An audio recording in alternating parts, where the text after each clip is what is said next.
Est-il mauvais d'aspirer à la grandeur? La grandeur est-elle une chose à laquelle nous pouvons aspirer en tant que chrétiens?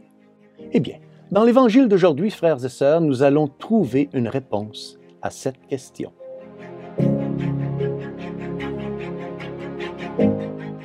Au nom du Père et du Fils et du Saint-Esprit, Amen. Chers frères et sœurs, Salve Maria et bienvenue au commentaire de l'Évangile de ce dimanche. L'Évangile de ce 29e dimanche du temps ordinaire peut servir de méditation sur ce que nous pourrions appeler la théologie de la souffrance. On raconte qu'il y a 1500 ans, lorsque l'Évangile fut prêché pour la première fois à Clovis, le premier roi de France, afin de le convertir à la foi catholique. Lui et ses francs levèrent leurs lances et leurs épées et s'écrièrent « Ah, si nous étions là, nous les Francs, nous n'aurions jamais permis qu'ils crucifient Jésus. » Il est en effet difficile de comprendre que le Seigneur Jésus ait dû souffrir et mourir pour réaliser sa grande mission de sauveur de l'humanité. Et les apôtres ont été confrontés à ce même paradoxe. Au fur et à mesure que le Seigneur les enseignait, ils commençaient à percevoir, petit à petit, que notre Seigneur Jésus-Christ était le Messie, le Fils de Dieu lui-même. Ils ont donc interprété littéralement les prophéties sur le Messie et ont donc imaginé que notre Seigneur restaurerait le règne d'Israël et deviendrait un roi qui régnerait sur la nation élue. En effet, les prophètes n'avaient-ils pas annoncé que le Messie établirait un règne sans fin? Mais notre Seigneur les enseignait et les préparait à le considérer, non pas avec les yeux de la chair, mais avec les yeux de la foi. Pour comprendre ce qui se passe dans la lecture de l'Évangile d'aujourd'hui, nous devons revenir au passage qui le précède. Je parle des versets 33 et 34 du chapitre 10 de l'Évangile de Saint Marc. Nous lisons que notre Seigneur, en route vers Jérusalem avec les apôtres, leur expliqua qu'il serait livré au chef des prêtres et aux scribes, et qu'il le condamnerait à mort. Le Seigneur a également aussi décrit en détail tout ce qu'il aurait à souffrir. Donc, il se moquerait de lui, il cracherait sur lui, le flagellerait et éventuellement, et oui, le tuerait. Enfin, le Seigneur a annoncé qu'il ressusciterait d'entre les morts le 3e jour. Notre Seigneur ne pouvait pas être plus clair. Comment se fait-il alors que les apôtres n'aient pas compris ce qu'il leur disait? Eh bien, peut-être ne voulait-il pas comprendre. L'idée du Fils de Dieu mourant sur une croix sans défense n'était pas quelque chose que les apôtres étaient prêts à accepter. Cela allait à l'encontre de leurs propres espoirs de gloire mondaine. Immédiatement après, Jacques et Jean posent à notre Seigneur une question tout à fait surprenante. Il s'agit donc ici du chapitre 10 de l'Évangile de Saint Marc, de l'Évangile d'aujourd'hui, au verset 35 à 45. Donc, lisons un extrait, le début de l'Évangile d'aujourd'hui. En ce temps-là, Jacques et Jean, les fils de Zébédée, s'approchent de Jésus et lui disent « Maître, ce que nous allons te demander, nous voudrions que tu le fasses pour nous. » Il leur dit « Que voulez-vous que je fasse pour vous? » Ils lui répondirent « Donne-nous de siéger, l'un à ta droite et l'autre à ta gauche, dans ta gloire. » Jacques et Jean ne parlent pas de la gloire céleste de notre Seigneur. Ce qu'ils voulaient, en fait, c'était des positions politiques, des positions d'autorité et de pouvoir, des positions importantes dans le règne terrestre qu'ils s'imaginaient que notre Seigneur établirait. Ils pensaient que cela serait tout à fait naturel, puisque les deux étaient des amis proches et des parents faisaient partie de la parenté de notre Seigneur Jésus-Christ. Notre Seigneur, alors ici c'est intéressant de noter que notre Seigneur ne méprise pas leur demande, ne le refuse pas, ne le rejette pas, mais dans sa bonté, le Seigneur élève le regard sur la véritable signification du règne qu'il est venu fonder. Continuons notre lecture. Jésus leur dit, « Vous ne savez pas ce que vous demandez. » Ici, notre Seigneur ne veut pas dire qu'ils demandent trop, mais plutôt qu'ils n'ont pas compris toute la portée de ce qu'ils demandent. En fait, les apôtres ici demandent bien trop peu. Ils allaient leur donner, le Seigneur allait leur donner beaucoup plus qu'ils ne pouvaient jamais imaginer. En effet, ils seraient finalement avec lui dans le royaume qu'il établirait. Ils seraient parmi les piliers de ce royaume. Et ce royaume, ici sur terre, c'est nul autre que la Sainte Église catholique. Et les 12 apôtres de l'agneau de Dieu seraient les piliers sur lesquels ce royaume serait construit. Mais pour cela, il y avait une condition.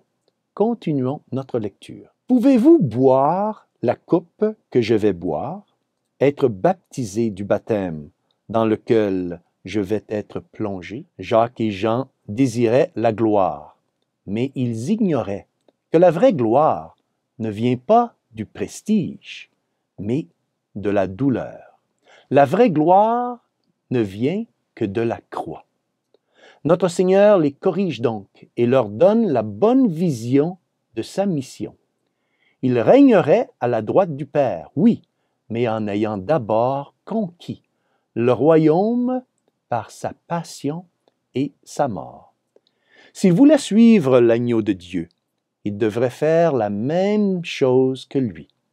Ils devront boire à la coupe de sa passion et être baptisés du baptême de son sang.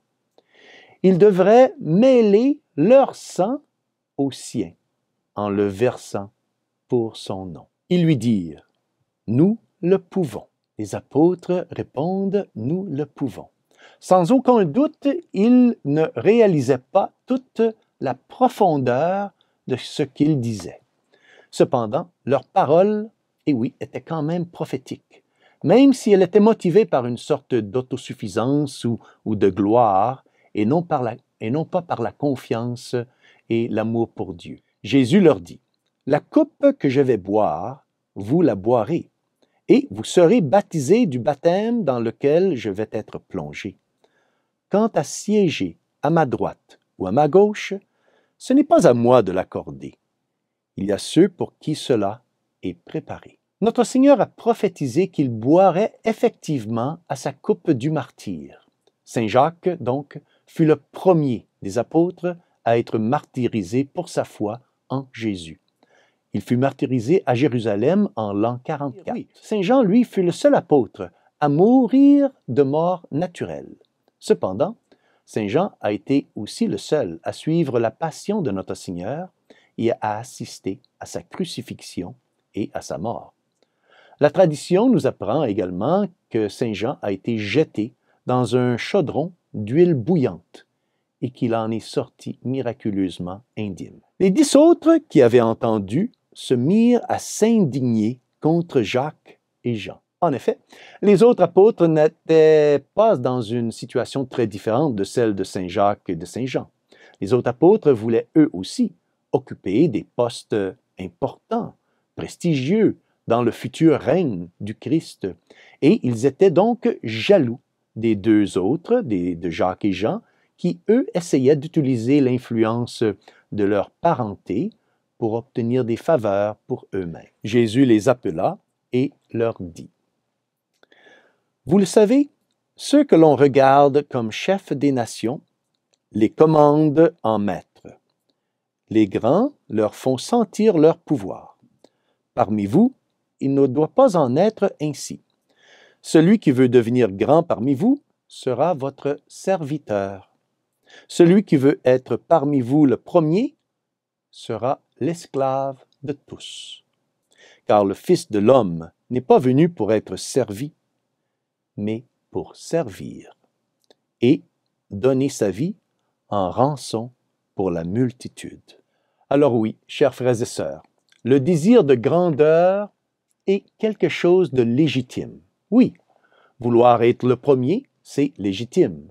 Notre Seigneur ne le condamne pas, mais il fixe une nouvelle norme de grandeur, celle du service et de la souffrance. C'est la nouvelle voie ouverte par notre Seigneur Jésus-Christ. Toute sa vie s'est déroulée dans le service, dans l'humilité et dans la soumission. Bien que Dieu se soit fait homme, il n'a pas considéré que l'égalité avec Dieu pouvait l'empêcher de servir ses frères. Et il l'a fait en donnant sa vie pour nous. Il nous a montré que le secret de la grandeur et de la magnificence réside dans la souffrance et le service. L'Évangile d'aujourd'hui, donc, frères et sœurs, nous appelle à réfléchir au rôle de la croix, au rôle de l'humiliation et de la souffrance dans nos vies. Après que notre Seigneur a consacré la souffrance par sa croix, celle-ci est devenue un chemin de sanctification pour ceux qui s'unissent à lui dans leur propre souffrance. Lorsque nous souffrons, notre Seigneur nous invite à suivre ses pas. C'est pourquoi nous devons toujours être reconnaissants pour les croix et les épreuves qu'il nous envoie et ne jamais remettre en question sa sage divine providence. Enfin, frères et sœurs, les croix peuvent devenir un bienfait, et oui, un bienfait, si nous les offrons en union avec Jésus et Marie, pour différentes intentions, comme par exemple pour notre propre purification, notre propre sanctification, pour la conversion des pauvres pécheurs, et aussi on peut offrir nos croix et nos souffrances pour le triomphe de l'Église sur le monde et sur le péché. Demandons à notre Sainte Mère Marie, la Mère des douleurs, de nous apprendre à souffrir comme elle, en union avec son divin Fils, et pour obtenir une plus grande union avec Jésus. Et que Dieu Tout-Puissant vous bénisse au nom du Père et du Fils et du Saint-Esprit. Amen. Salve Maria et bon dimanche.